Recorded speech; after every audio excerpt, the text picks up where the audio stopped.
Heitor Villa-Lobos and Choros number 3, Modernism, Nationalism, and Musical Anthropophagy. This is the third and final part of this presentation. Villa-Lobos' Choros number 3 provides a musical parallel to the philosophies of Brazilian modernists. Villa-Lobos even dedicated this work to Oswald de Andrade and Andrade's first wife, Tarsila do Amaral, the pioneers of the pau-brasil and anthropophagic philosophies. On this piece, composed for male chorus and wind ensemble, Villa-Lobos used as important source material the melody Nozanina Orecuá, a feasting song of the Parisi Indians collected by ethnologist Roquete Pinto in the state of Mato Grosso.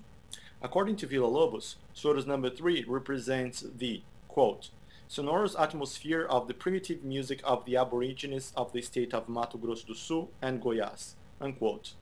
Regarding the Indigenous character of this piece, Erotarasti observed that, quote, the timbre is ascribable to Brazilian Indian music, which includes both choral singing and wind ensembles, unquote. In the beginning of the piece, the indigenous melody is presented first by the tenor voice and two horns in F in unison, followed by consecutive imitative entrances of the same melody, creating a thick imitative polyphonic texture, which I show now on figure 1a. Two first entrances of the voice on the tenor part, and also on the two horns down here, and now on figure 2b up there, and also here on the horns again, and here on the bassoon. Although Indigenous music has some degrees of polyphony, they make no such use of rich imitative structures. Thus, in using indigenous melody to elaborate an imitative polyphonic texture, which is emblematic of European musical techniques, Villa-Lobos made a clear reference to the idea of assimilating the foreign to portray the national in the very opening bars of Choros number 3. As Simon Wright noticed, quote, Choros number 3 opens with a canonic exposition of the Nozanina theme, following Schloes's prediction that Villa-Lobos would adopt European methods within his new forms, unquote. After many entrances of the Nozanina theme, Villa-Lobos adds two other Parisi melodies, Enamokose, which I show here on figure 2a, and Noal Anawe, which I show now on figure 2b, both of which were also collected by Roquete Pinto. And through glissandi on the syllable yo-e, which I show now, and the vocal effect zzz, both of which sound like an emulation of Indians' ritualistic vocalizations, the piece moves to what Wright called an Indianist imitation of a woodpecker. I'm going to play now the beginning of Choros number 3 up until the woodpecker section.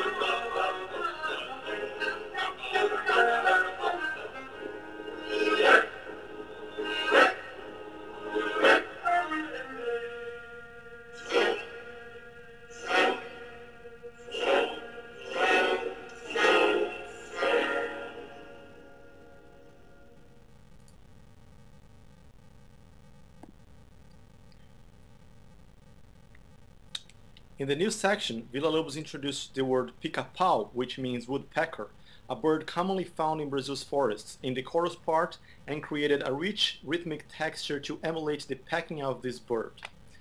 We can see this texture on figure 3a and the word pica-pau. Against the rhythm of the pica-pau, Villa-Lobos introduced a fragment of the Nozanina melody in augmentation and with the rhythm altered for triplets this time. We can see the Nozanina melody up here, and we see that the rhythm is in triplets now.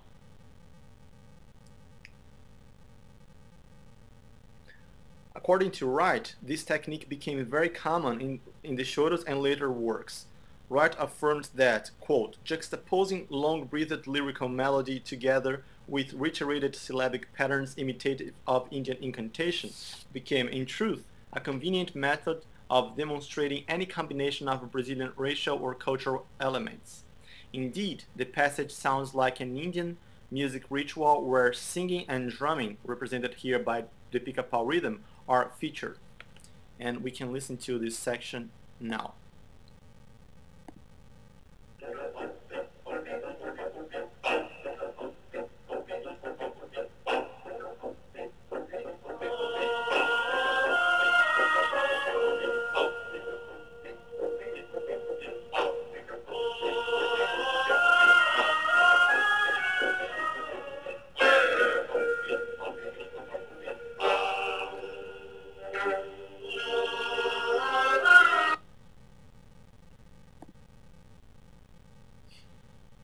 After the pica-pau section, Villa-Lobos reintroduced the Nozanina theme, this time accompanied by a rhythmic reminiscence of the pica-pau section.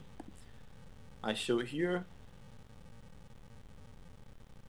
the reintroduction of the Nozanina theme, down here, and the reminiscence of the pica-pau rhythm up here.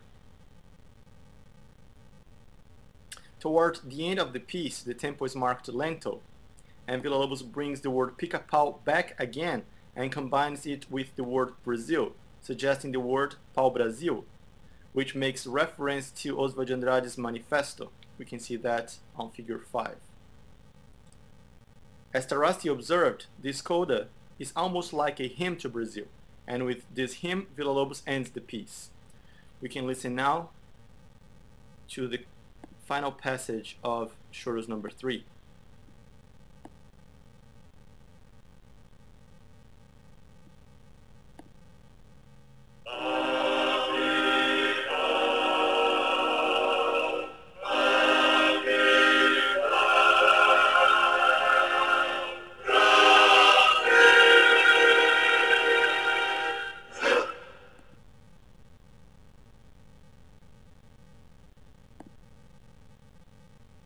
As this paper demonstrated, in Choros number 3, Villa-Lobos synthesized local Indian elements and European musical techniques together to elaborate his nationalistic musical language.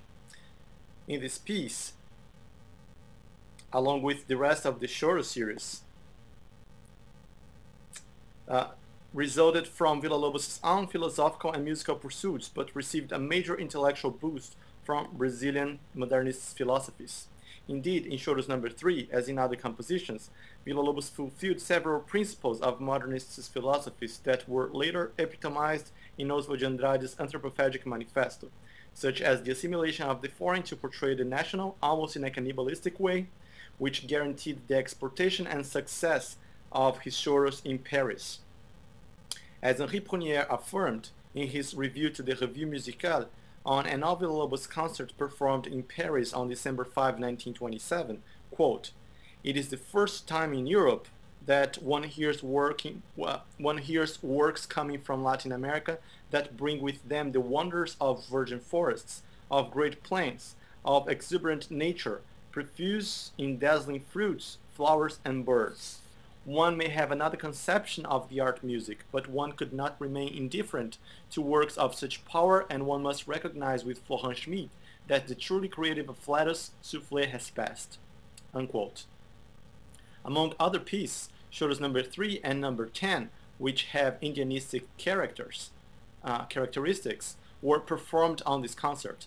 Thus, despite most French exoticization of these pieces, translated into a colorful and poetic review by Prunière, this paper demonstrated that choros fulfilled the principles of Brazilian modernist philosophies and should be understood not as opportunism, but as Villa-Lobos' contribution to the foremost artistic pursuits of Brazilian modernists, which reflected the major intellectual dilemma of Brazilian society, the search for the Brazilian character.